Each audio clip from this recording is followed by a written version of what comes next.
Nou, we zijn in Eerste Wieren. En ik zie de kerktoren al, dus ik denk, ga er even heen lopen.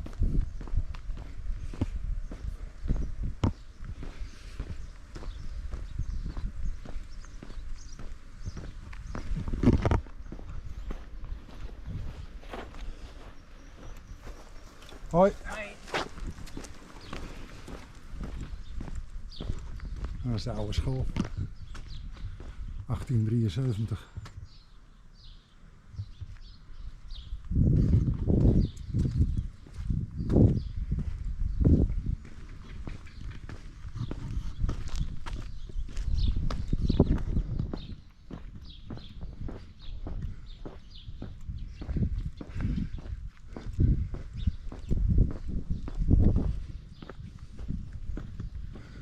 Ik zie hem daar al boven het dak uitkomen, dat moet hem zijn. Ik ben me niet eens helemaal zeker.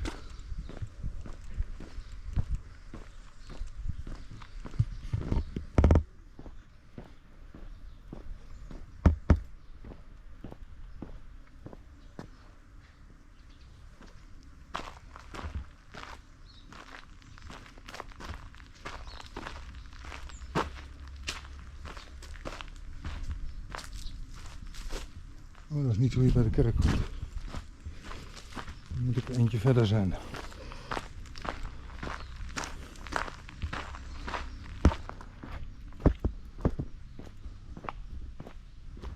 Ah, hier.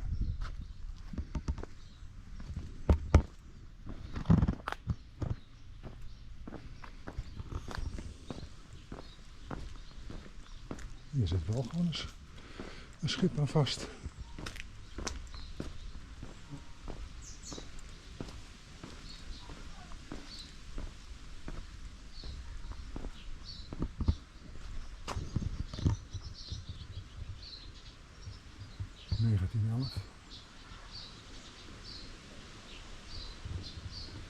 Nee, dit is hem niet.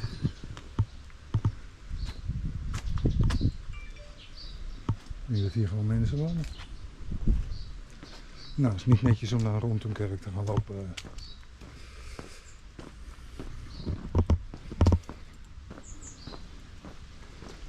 Nou, dan moet ik toch even op de telefoon gaan zoeken.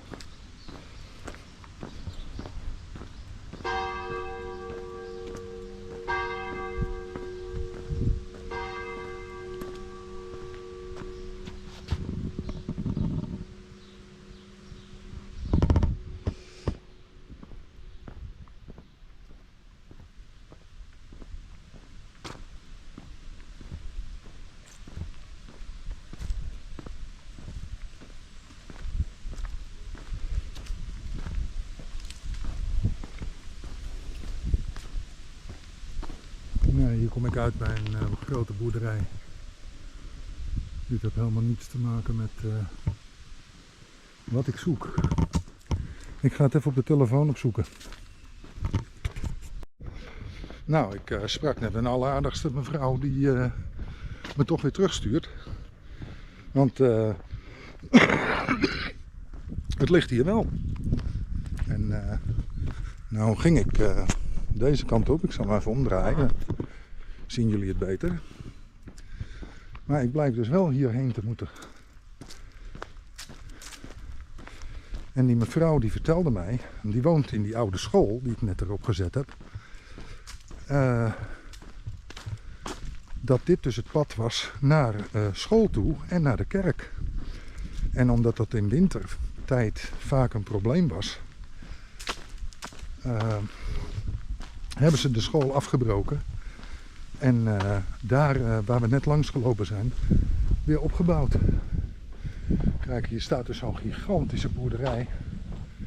Zoals je er zoveel hebt. En kijk, ik zie hem al in de verte.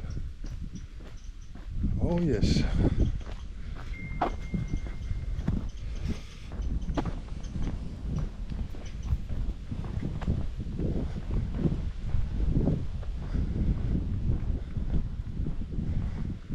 Even kijken hoor.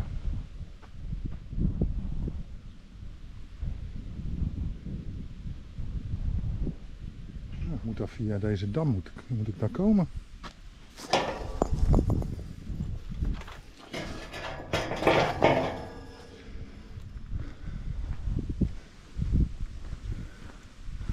Daar is het. In de verte. Nou kan een GoPro dat niet netjes neerzetten, maar we gaan eens kijken hoe ik daar kom. Dat zijn echt plekken waar je normaal nooit zou komen.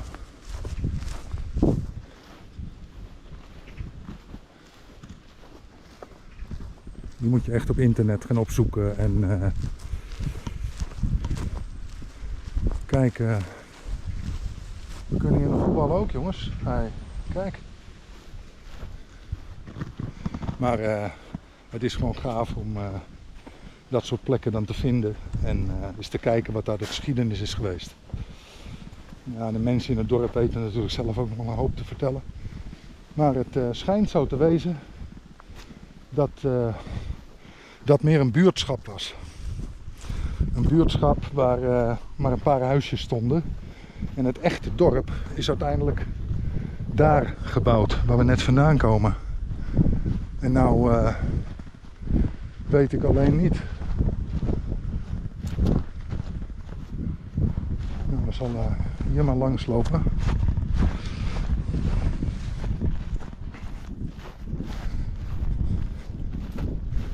Ik zet even de camera uit, want dan zit ik zo meteen zonder stroom. Ik zet hem zo meteen wel weer aan. Nou, dit gaan we er even op zetten. Hier zo. Het Sint-Odulpuspad. Het is dus echt een pad wat naar die kerk toe leidt. En hier zie je dat die wildroosters heeft, zodat het vee zeg maar niet via zo'n brug naar het andere land, het andere deel kan lopen. Maar deze toren eigenlijk nog die er staat, want het is geen kerk meer volledig. Ook hier is het schip afgebroken. In 1905 om precies te zijn is het hele schip afgebroken. Maar de toren die is in een later tijdstip gebouwd dan het schip. En die was kwalitatief gewoon nog goed. En dan hebben ze de toren gewoon laten staan. Net als wat je eigenlijk net zag in Schillaard. Of Schillaard.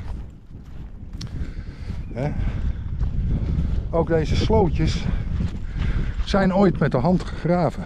Dat is al vanaf het jaar 1000 ongeveer is dat gebeurd. En er ligt in Nederland zo'n beetje 370.000 kilometer aan sloten en ringvaarten. Ik bedoel, dat is immens. Even kijken hoor. Nou pakken we hier weer. Nou ja, je ziet hier eigenlijk met pijltje geeft hij aan dat ik deze kant op moet. Dit is dus helemaal niet bereikbaar met een auto. En dat vind ik dan wel weer heel apart. Kijk, je ziet hier de glooiing van het landschap. Dat hier een oude dijk heeft gelegen.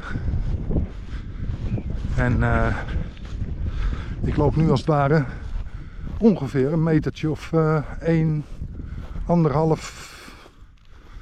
Nou, zit wel ongeveer 2 meter hoger. Dus ja, dat waren delen die niet onder water kwamen te staan. Kijk, prachtige zwanen.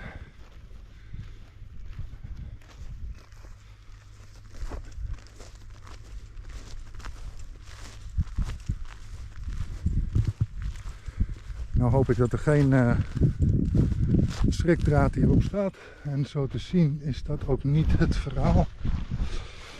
Maar uit voorzorg ga ik over het laatste gedeelte. Nee, dat is geen schrikdraad. Even kijken hoor.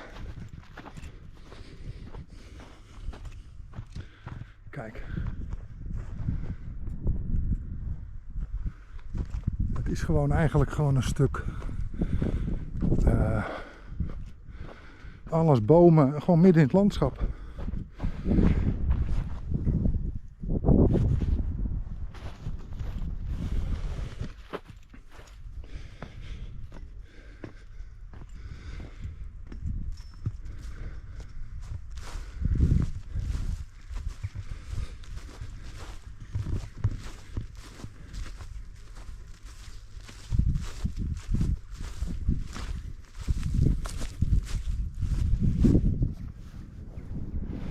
Kijk, en vroeger werden dit soort afwateringsschuilen ook nog gegraven.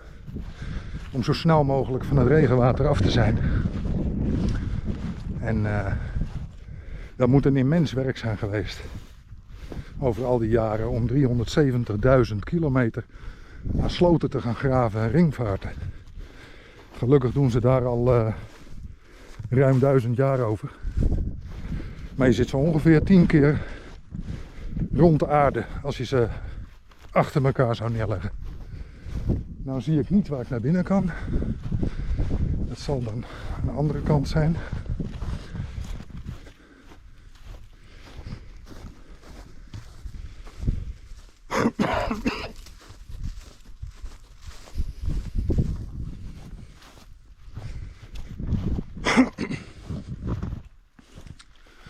Oh kijk, er staat een hele muur omheen. En zie je hoe hoog dat is? Ik zit werkelijk, ik ben al 2 meter omhoog gegaan. Dat stuk land ligt veel lager. En hier gaan we nog eens een paar meter omhoog. Dit is echt dus zo'n terp met een paar huisjes. Ook. Je had hier dus wel op een andere manier kunnen komen.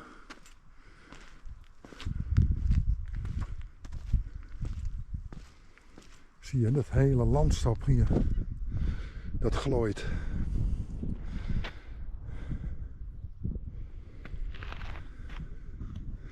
Absoluut dat hier een periode is geweest dat er permanent water heeft gestaan. Waarschijnlijk door de Middelzee. Dat is een oude landtong die ergens het land inging in de buurt van Leeuwarden.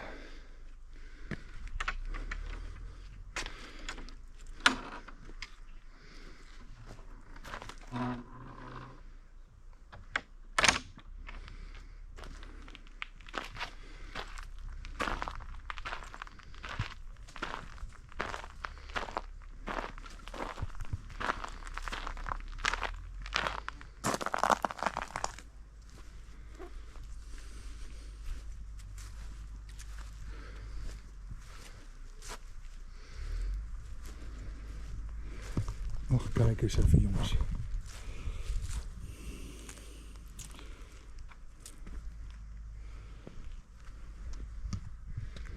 (1591) 6 januari.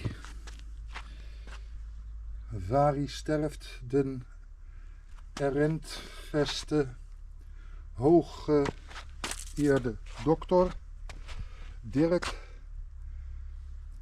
Gerrits. Vogelzang. Wow. We zijn hier in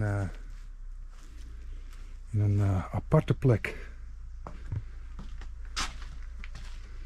Het voelt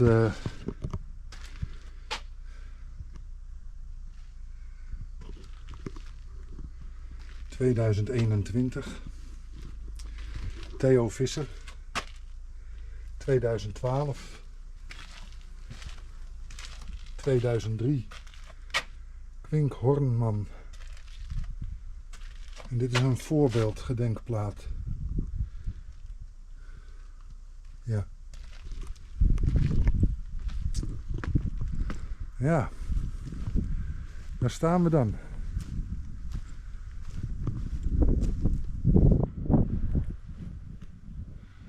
Alleen de toren staat hier nog. Het schip heeft hier gelegen. In de contouren van de bosjes daar kan je zien waar zo'n beetje de achterkant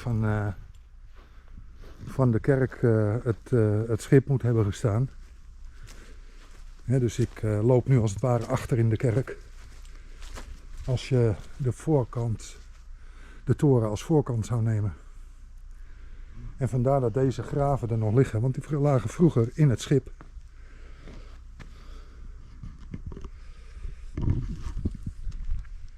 (1575)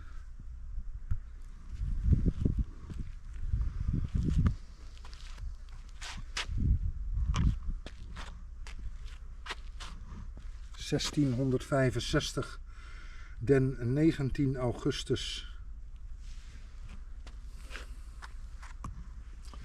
En dan is hier de naam. Sibolti Ietses Pattert. 70 jaar oud geworden. 1642 is nog te herkennen. Oh, kijk. Hier zit een hele barst in het graf. Dus daar ga ik niet op lopen. Nee, nee.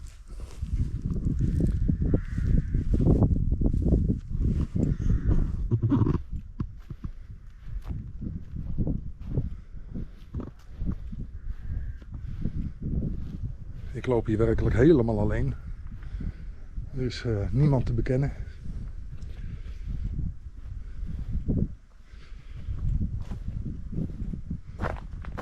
Oh, kijk.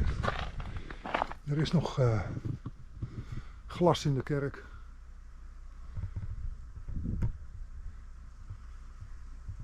Glas in lood. Echt uit die tijd. Ik kan eventjes niet vertellen hoe oud deze kerk is. En misschien kunnen we het daarop ontdekken.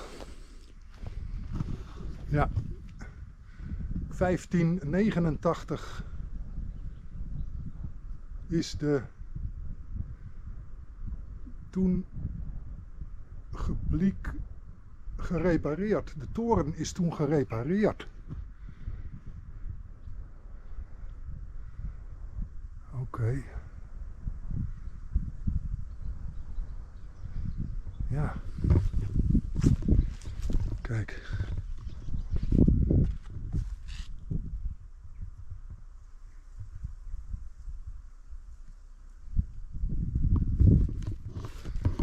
Ja. Dit soort plekken hebben natuurlijk altijd wat mysterieus.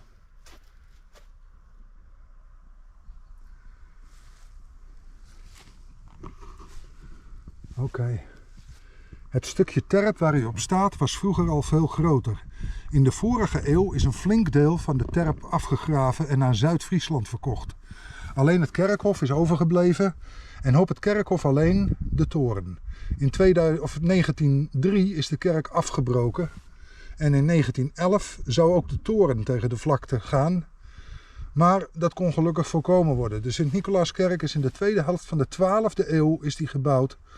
In de Romaanse stijl, net als de meeste dorpskerkjes in deze omgeving. Oorspronkelijk had de toren een Romaanse stijl, net als de meeste dorpskerkjes in deze omgeving. Ik zit weer in dezelfde zin volgens mij. Maar in de 18e eeuw veranderde de mode. Men wou de hoogte in en bouwde de huidige korte spits. De contouren van de oude kerk staan op de grond aangegeven. Daarbinnen liggen nog enkele grafstenen van de plaatselijke adel uit de 16e eeuw. De kerk mag nu in het dorp staan. De begraafplaats voor de Easter Wieremers is in alle gezinnen nog altijd hier.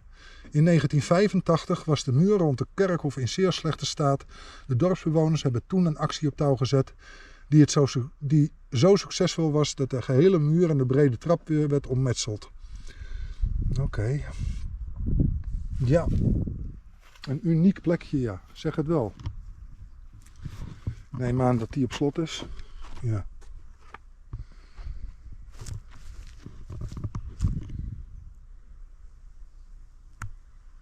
Ja.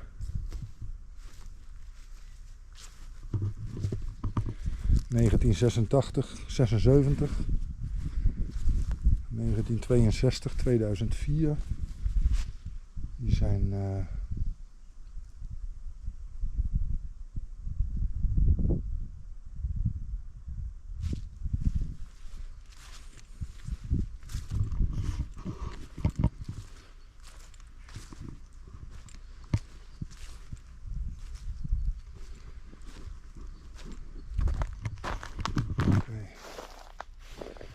het gaat echt een heel stuk naar beneden hier hoor. Hey.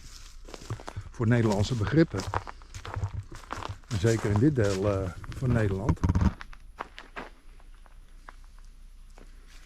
Geboren 1855.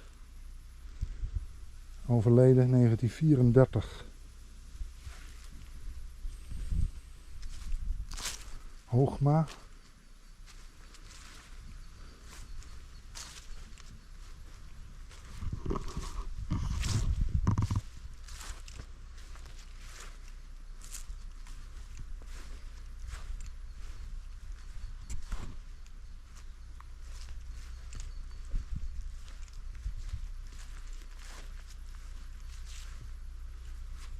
In 2002. Die is niet zo oud geworden, want die is maar 52 jaar oud geworden. Ja goed, hier liggen dus de mensen die dus verderop uit het dorp overleden zijn. En dan vertelde die mevrouw mij nog iets aparts. En dat is dat ik hier in een katholiek dorp ben en niet in een protestants dorp. Nou was de scholen, die waren gemixt volgens haar. Dus daar zaten de protestanten en de katholieken gewoon bij elkaar. Maar dat kon absoluut niet in elk gebied van Nederland. Ik bedoel, er was feitelijk een afstand tussen elkaar. Want katholiek is toch eventjes wat anders dan protestant. Ja.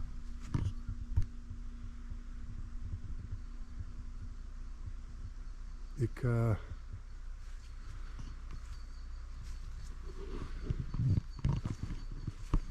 ga je zeker nog wel een keertje komen.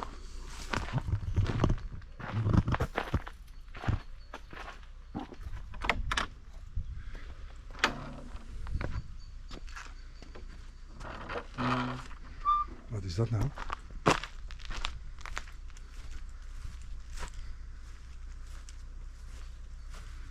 Oh, dat is nog een steen waarschijnlijk uit... want hier zie je dus eigenlijk waar de achterkant heeft gestaan van de kerk. Ja. Een mysterieuze plek hier.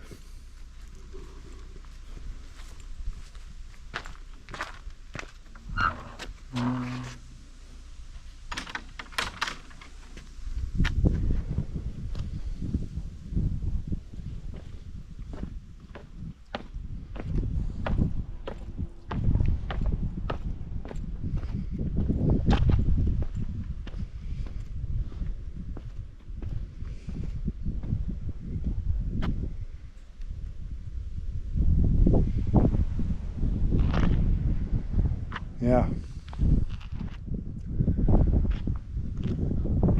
Dan te bedenken dat dus hier die terp veel groter is geweest.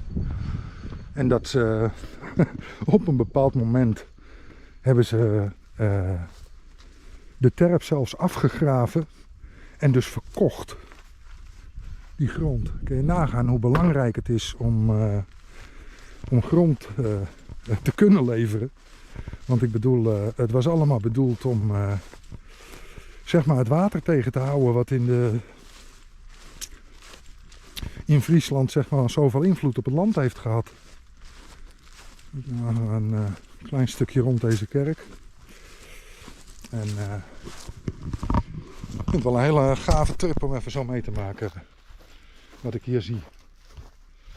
Het is... Die 3 kerkjes hebben dus wat met elkaar van doen. En waarom nou van 2 het schip is afgebroken en alleen de toren is blijven staan, heeft alleen maar van doen dat de oude toren ooit van het schip is ingestort of door een storm of wat dan ook. En die is 150 of 200 jaar later is die opnieuw gebouwd. En die is eigenlijk nu blijven staan. En het oude schip is dus afgebroken. En dan is het wel heel gaaf dat er dus dat soort graven nog even goed zijn blijven staan. En je ziet duidelijk het hoogteverschil in het landschap. En ik loop de verkeerde kant op. Ik moet deze kant op. Ja, ja.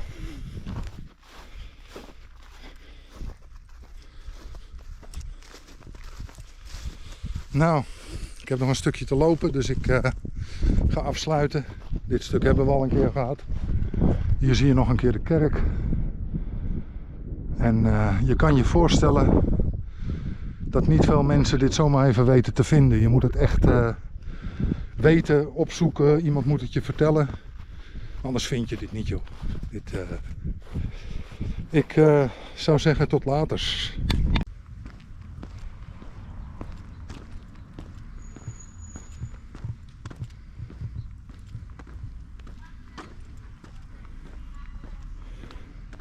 Kijk.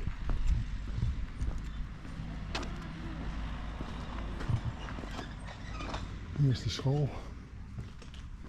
Ik kan ook nog even kijken.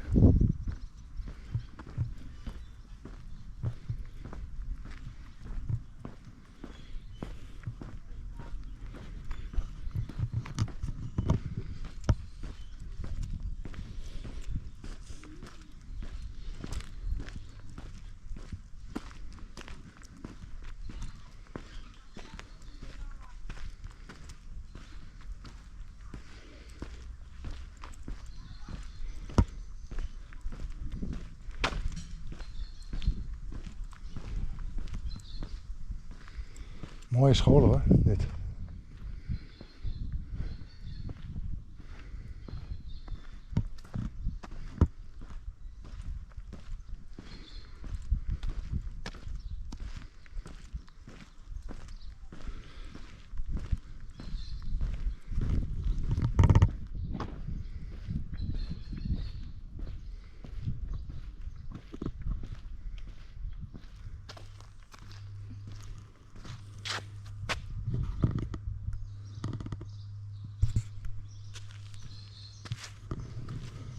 Mooi grote schildering op de vloer.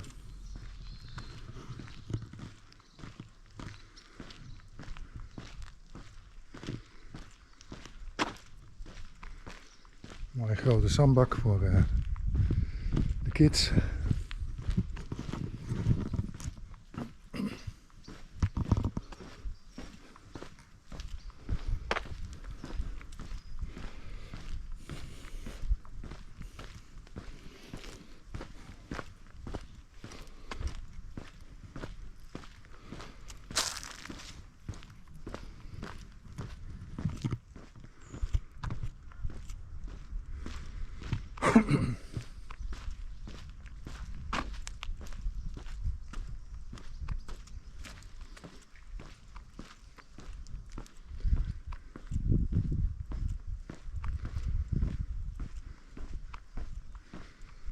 Ik wil ook nog even bij de katholieke kerk kijken.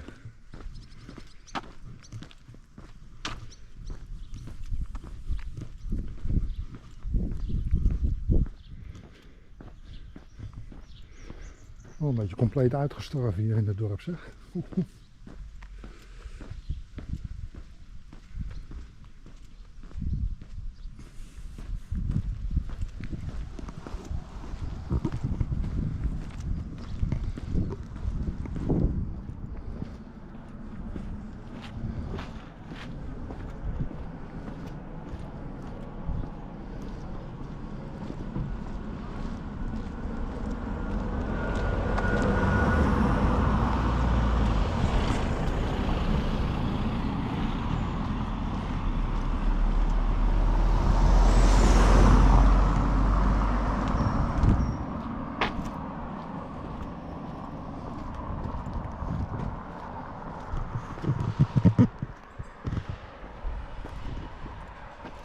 Nou, dit moet dan de katholieke kerk zijn.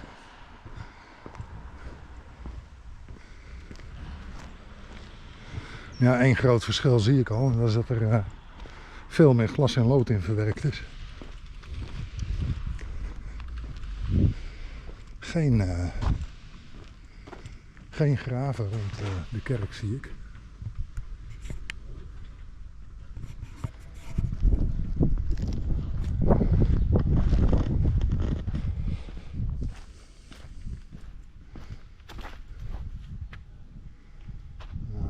Te zoeken.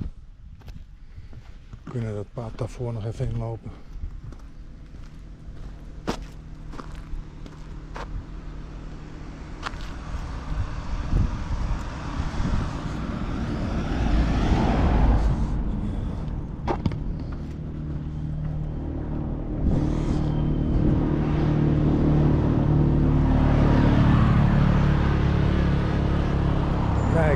dat is nog eens even een stukje vervoer. Even kijken of we hier nog wat op kunnen ontdekken.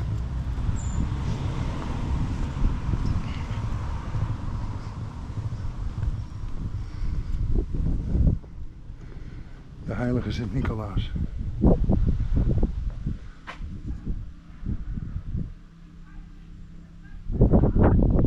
Mooi. Maar die deur ook, moet je kijken. Hé. Oude beslagwerk er nog op. En die deur die is zeker 150 jaar oud. Goed. Dat is de oude pastoorswoning. Dat kan niet anders.